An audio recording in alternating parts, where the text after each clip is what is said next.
Hello बच्चों, कैसे हैं आप लोग। आशा करती हूँ कि आप सभी अच्छे होंगे। बच्चों, शुरू करते हैं आज का अध्याय अनुच्छेद लेखन। कैसे हम अनुच्छेद लिखते हैं, आइए जानें। तो सबसे पहले पढ़ते हैं कि अनुच्छेद होता क्या है। तो बच्चों, किसी विषय पर अपने विचार थोड़े शब्दों में अभिव्यक्त करना अनुच्छेद लेखन कहलाता है। यानी कि जब हम अपने विचारों को, अपने भावों को थोड़े से शब्दों में व्यक्त करते हैं, लिखते हैं, तो उसे हम अनुच्छेद लेखन कहते हैं। अनुच्छेद लेखन में किसी विषय पर अपने मन के भावों को संक्षिप्त रूप में प्रस्तुत किया जाता है। अतः अनुच्छेद लेखन निबंध लेखन का ही संक्षिप्त रूप होता है। किसी विषय से संबंधित सभी बिंदुओं को संकलित कर एक अनुच्छेद में लिखना विशेष कौशल का कार्य है। तो बच्चों, अनुच्छेद लिखते समय निम्नलिखित बातों का ध्यान रखना भी आवश्यक है। जैसे कि अनुच्छेद सरल भाषा और छोटे वाक्यों में लिखना चाहिए। जिस विषय पर अनुच्छेद लिखना है, पहले उसके भाव को अच्छी तरह समझ लेना चाहिए। विषय संबंधी मुख्य बिंदुओं को पहले ही नोट कर लेना चाहिए। अनुच्छेद में सभी मुख्य बिंदु आने चाहिए। अनुच्छेद केवल एक गद्यांश होता है जिसमें कम शब्दों में अपने विचार रखने होते हैं। अनुच्छेद में निबंध की तरह प्रस्तावना नहीं लिखी जाती, बल्कि विषय से संबंधित विचार सीधे ही प्रस्तुत किए जाते हैं। तो बच्चों, अनुच्छेद जब आप लिखें तो उस भाषा में छोटे से छोटा हो और वो सरल हो। जब आप अनुच्छेद लिखें तो मुख्य जो आपको लिखना है उसे कहीं नोट कर लें, ताकि वो आपके लिखते हुए अनुच्छेद में काम आए। और अनुच्छेद के जो शब्द होते हैं वो कम होने चाहिए और एकदम सही होने चाहिए। तो ये बातों का ध्यान आपको रखना है जब भी आप अनुच्छेद लिखें। तो आइए पढ़ते हैं नमूनार्थ अनुच्छेद लेखन। तो सबसे पहला उदाहरण है प्रातःकालीन भ्रमण। तो प्रातःकालीन भ्रमण पे किस तरह से अनुच्छेद लिखा जाएगा, आइए पढ़ते हैं। प्रातःकाल में बाग, खेत, जंगल या नदी तट की सैर करने का अपना एक अलग आनंद है। इससे मन को प्रसन्नता मिलती है। प्रातःकाल में शीतल, मंद व सुगंधित पवन चलती है। वह शरीर को कोमलता से सहलाती है। बागों में फूल खिले जाते हैं और तालाबों में कमल। पूर्व दिशा में सूर्य की लाली दिखाई देने लगती है। यह बहुत सुहानी लगती है। प्रातःकाल में पेड़ों से प्राप्त शुद्ध वायु से फेफड़े बलवान होते हैं। चारों ओर शांति होती है। शरीर में शुद्ध रक्त बहने लगता है। स्वास्थ्य बहुत अच्छा हो जाता है। मुख पर शोभा छा जाती है। प्रातःकालीन भ्रमण से मनुष्य की आयु बढ़ जाती है। वह पूरे दिन तरोताजा महसूस करता है। उसमें स्फूर्ति आ जाती है। प्रातःकालीन भ्रमण मनुष्य के लिए वरदान साबित होता है। तो इस तरह से बच्चों, हम किसी भी विषय पर छोटा सा अनुच्छेद लिखते हैं। आइए पढ़ते हैं दूसरा उदाहरण, मित्रता। मनुष्य एक सामाजिक प्राणी है। अकेले जीवन जीना उसके वश में नहीं है। वह अपने आप में अधूरा है। अपने मन की बात कहने के लिए, अपने सुख दुख को बांटने के लिए उसे एक सच्चे मित्र की आवश्यकता होती है। सच्चा मित्र ही उसके जीवन को सरसता और सौम्यता से भर सकता है। इस कारण मित्र का चुनाव करते समय बहुत सावधान रहना चाहिए। मित्रता केवल बाहरी चमक दमक या वाक्पटुता देखकर नहीं करनी चाहिए। मित्रता समानता के आधार पर होनी चाहिए। अपने से अधिक धनवान व्यक्ति को कभी मित्र नहीं बनाना चाहिए, ना ही स्वार्थ सिद्ध करने वाले व्यक्ति को मित्र बनाना चाहिए। हमारी भावनाओं को समझकर हमारे साथ सहृदयता का व्यवहार करे, ऐसा व्यक्ति हमारा मित्र होना चाहिए। यदि एक विश्वास पात्र मित्र हमें मिल जाता है तो समझना चाहिए कि हमें बहुत बड़ी निधि प्राप्त हो गई है। मित्रता कवच के समान हमारी रक्षा करती है। श्री कृष्ण की मित्रता पाकर पांडवों ने महाभारत के युद्ध में सफलता पाई थी। राम की मित्रता पाकर सुग्रीव ने उनसे अत्याचारी बाली का वध करवाया था। सच्चा मित्र व मित्रता जीवन में सफलता की कुंजी है। सच्चा मित्र बड़े भाग्य से मिलता है। तो बच्चों, ये था एक अनुच्छेद मित्रता पर। मित्रता तो आपको भी ऐसी ही रखनी चाहिए जो बहुत अच्छी हो और वो आपको एक अच्छे राह पर ले जाए। आइए पढ़ते हैं अगला उदाहरण, बाल दिवस।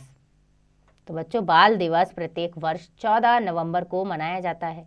इस दिन हमारे देश के प्रथम प्रधानमंत्री पंडित जवाहरलाल नेहरू का जन्म हुआ था। वे बच्चों से बहुत प्रेम करते थे, इसलिए उन्होंने अपना जन्मदिन बच्चों को समर्पित कर दिया था। उनका विश्वास था कि किसी देश का भविष्य बच्चों पर ही निर्भर होता है, क्योंकि आज का बच्चा ही कल का नेता होगा। बाल दिवस पूरे देश में उत्साहपूर्वक मनाया जाता है। स्थान स्थान पर अनेक कार्यक्रम आयोजित किए जाते हैं, जिनमें बच्चे उत्साहपूर्वक भाग लेते हैं। स्कूल कॉलेजों में तो बाल दिवस का उत्साह देखते ही बनता है। वहाँ बच्चों के लिए तरह तरह के सांस्कृतिक कार्यक्रमों का आयोजन होता है। बच्चे वाद विवाद और गायन आदि की प्रतियोगिताओं में भाग लेते हैं। कुछ बच्चे खेल कूद प्रतियोगिताओं में अपने कौशल का प्रदर्शन करते हैं। कार्यक्रम के अंत में बच्चों को पुरस्कार दिए जाते हैं। इस अवसर पर बच्चों को फल और मिठाइयाँ बांटी जाती हैं। बाल दिवस के अवसर पर केंद्रीय और राज्य सरकारें बच्चों की प्रतिभा के विकास के लिए योजनाओं की शुरुआत करती है। आइए बच्चों पढ़ते हैं अगला उदाहरण, जो है परिश्रम के मोती। परिश्रम यानी कि प्रयास करना बार बार, ये जीवन में बड़ा महत्व है। हमारी संस्कृति में तो कर्म को ही पूजा माना जाता है। किसी भी कार्य में सफलता पाने के लिए परिश्रम करना ही पड़ता है, यदि यही छोटे से बड़ा बनने का मार्ग है। इसलिए इंजीनियर लोग अपने दिमाग और मजदूर लोग अपने शरीर से मेहनत करके ही सड़कों, भवनों व पुलों का निर्माण करते हैं। मेहनत के द्वारा ही संसार की सभी उपयोगी वस्तुओं का निर्माण होता है। यही नहीं, मूर्तिकार, चित्रकार, कवि और लेखक भी अपने मानसिक और शारीरिक परिश्रम के बल पर ही अनेक सुंदर रचनाओं का सृजन करते हैं। किसान भी अपने कड़े परिश्रम से ही मिट्टी को सोना उपजाता है, तभी तो परिश्रम को ईश्वर कहा गया है। तो बच्चों, परिश्रम यानी कि कड़ी मेहनत करना तो हमारे जीवन में भी बहुत ज़रूरी है। इसलिए आपको भी परिश्रम करते रहना चाहिए और अपने आप को जीवन में आगे अवश्य बढ़ाना चाहिए। आइए पढ़ते हैं अगला अनुच्छेद, अंतरिक्ष में मानव। मनुष्य के पास ऐसा कोई पैमाना नहीं है जिससे अंतरिक्ष के असीम विस्तार को नापा जा सके। जिस ब्रह्मांड में स्वयं पृथ्वी धूल के एक कण से अधिक कुछ नहीं हो, वहां मनुष्य का दुस्साहस प्रशंसनीय है। आज मानव के लिए अंतरिक्ष यात्रा करना सामान्य बात हो गई है। अनंत रहस्यों से भरे इस विश्व में मानव ने पृथ्वी का एक एक कोना नाप लिया है और चांद के बाद अब वह सुदूर मंगल तक पहुंच गया है। पृथ्वी की गुरुत्वाकर्षण शक्ति के बाहर जाकर उसने आकाश की विशालता, खगोल पिंडों की असीमता की कल्पना की है। पृथ्वी पर दिनों दिन बढ़ती जनसंख्या को देखते हुए मनुष्य अंतरिक्ष में बस्तियां बसाने की कल्पना कर रहा है। आइए बच्चों पढ़ते हैं आखिरी उदाहरण, जो है दहेज की कुप्रथा पर अनुच्छेद। भारतीय समाज में दहेज का दानव अपने पांव पसारता ही जा रहा है।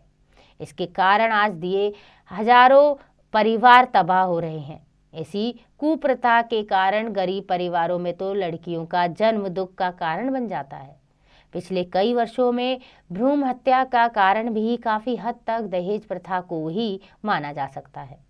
लड़के की चाह के पीछे भी एक बड़ा कारण दहेज का लालच ही है। वास्तव में इसके लिए कन्या और वर दोनों ही उत्तरदायी हैं। अधिकतर माता पिता अपनी कन्या का विवाह ऐसे परिवारों में करना चाहता है जो धन व प्रतिष्ठा में ऊंचा हो। वे भूल जाते हैं कि विवाह और मित्रता बराबर वालों में ही निभती है। झूठी शान का दिखावा भी वर और वधू पक्षों को दहेज लेने और देने के लिए प्रेरित करता है। तो बच्चों, ये थे कुछ उदाहरण कि किस तरह हम अनुच्छेद लिखते हैं और अपने भाव को और अपनी बातों को अभिव्यक्त करते हैं। इसका प्रयास आपको भी करना चाहिए। आइए दोहराएं, किसी विषय पर अपने विचार थोड़े शब्दों में अभिव्यक्त करना अनुच्छेद लेखन कहलाता है। अनुच्छेद लेखन निबंध लेखन का संक्षिप्त रूप होता है। अनुच्छेद केवल एक गद्यांश होता है जिसमें कम शब्दों में अपने विचार रखने होते हैं। तो बच्चों, आशा करती हूँ कि आपको यह अध्याय समझ आ गया होगा। इसका अभ्यास आप स्वयं कीजिएगा।